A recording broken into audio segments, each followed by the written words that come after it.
All right, welcome back to class. This is Engineering Graphics Honors, 3D Modeling, and Rapid Prototyping. I am your teacher, Mr. Shea. All right, so right off the bat, I want to make sure that I get this out there. So remember that Engineering Graphics is an honors class. Honors class designation, which means for you as students, there are higher expectations. The class is a little more fast paced than maybe some of the other CPA classes, especially foundations. We go a little bit more in depth with the knowledge on more subjects, especially like 3D printing and how to actually print out your drawings. So we'll learn a lot more about how to do that so that you can do that on your own.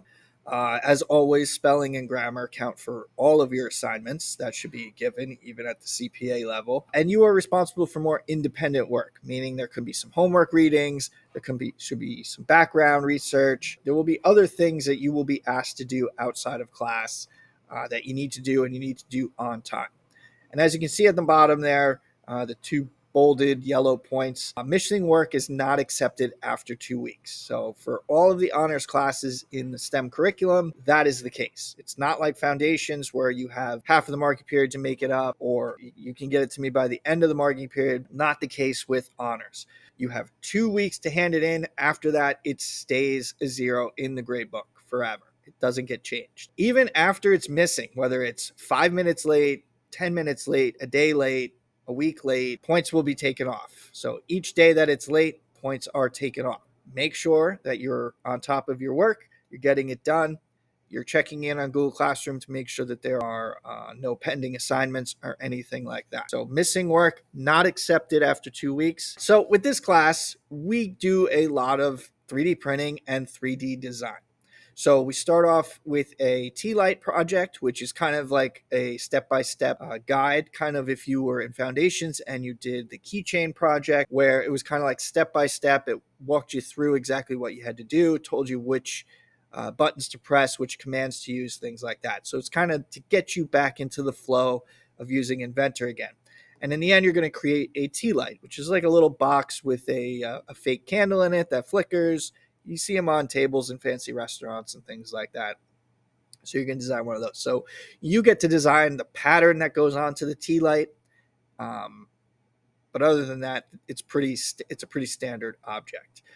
For all of these projects that we do, the idea is that we do these, we create them, we print them, and then we're going to showcase them in the West Essex Art Show, which is usually in the spring. That's the idea with all of these. For technical drawings, we get into specifics on how to communicate your design ideas. How do you set up your drawings? What's the proper way to do it? Which drawings do you include? Whether it's top view, side view, front view, do you include an isometric? Do you include other drawings? Maybe more detailed drawings, things like that. Then the first project we get into is a 3D printed clock design. You can see that down in the bottom right corner of the images that someone has gone in and designed this clock. So there is a standard box that you're given with all the different pieces on it that you would need for the clock, including the hands. And all you are doing is designing the face of the project or the face of the clock. So you design how that look and how that operates. Then you put that together with the components that you're given, and you have a clock. So you can see in some cases, like in the one in the bottom right, students have decided to recreate their own hands. A lot of times students will just use the clock hands that were included in the project. The next one is a very similar project, but a little bit more involved, where we will create a lamp design. So you will, again, get pieces of a lamp and the wiring, and we will learn all about how that works with the electricity and circuits and things like that.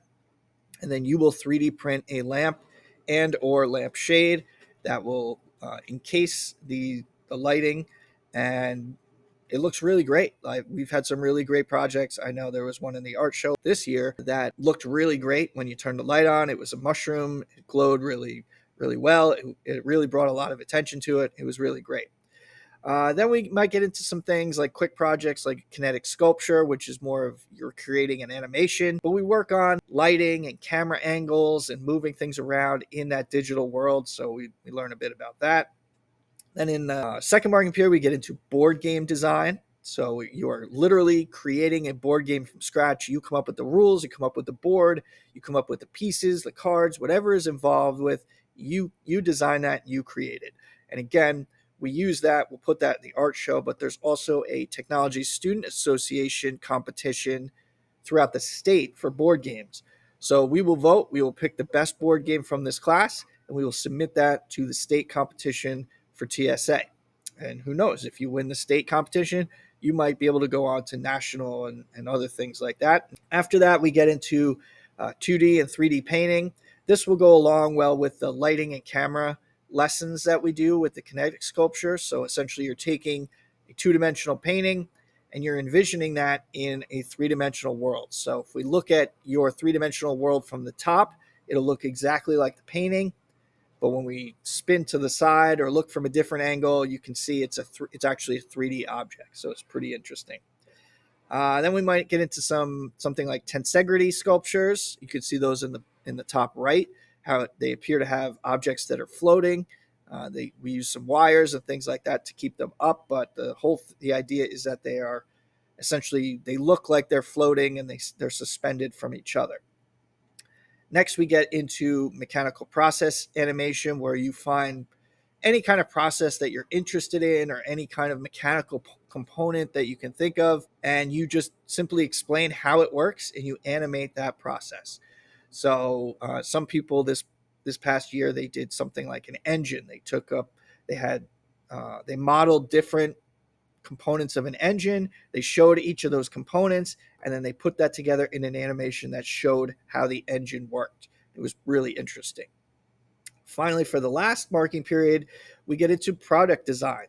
So it's kind of an intro to product design. You are allowed to essentially design and produce any type of product that you think would help solve a problem. So the criteria are generally pretty broad, and it's just something that if you're interested in something, you need something, you want to create something, you see a need for a product in the world, you get to design it, create it, and create the prototypes for it. So that's essentially the projects that we get to in class. There could be others that come up depending on um, what happens during the school year and things like that. But that's kind of the general layout of the projects that I plan on having us doing. As you can tell from the other people in the room, we are going to be combined with the engineering, design, and robotics class. So we're going to be having two classes during the same period. I would say for the most part, you are going to be doing separate projects and separate things from what they're doing. But there may be at times, maybe during like say board game design, where we do combine the two classes and we do similar projects that way. So there could be some chance for combining and overlapping and working together between the two classes. We will have some summer assignments, nothing terribly time consuming or anything like that. They'll be assigned like mid August or something like that. Essentially, they're just going to be the class rules and procedures. There'll be a video on that, pretty much the stuff that we've gone through and done on the first day of class. I'm just moving it into a video and a quiz. That way we can kind of get it out of the way before school even starts, kind of get you in the mind of doing your assignments again now that the summer is over. But it just ends up saving us a couple days where we can kind of just jump right into our projects on the first day and not even have to wait, go through all the rules and procedures and things like that. We can just do it ahead of time. Everybody gets on the same page, and then we'll be good to go to start the school year. So be on the lookout for a couple of assignments. Like I said, it probably just can be like watch a video and the class rules and procedures, and then just take the quiz on it. So it'll be just something like that. All right, my email is tshay@westex.org. If you want more information about some of these projects or see some examples and things like that, you can go to my webpage. The link is right there, sites.google.com/westex.org/Mr-Shea. Okay, so there you can see some of the projects that I talked about, some examples from this previous year, things like that. Feel free to email me any questions you have. All right, looking forward to next year and seeing what you can do with all these projects.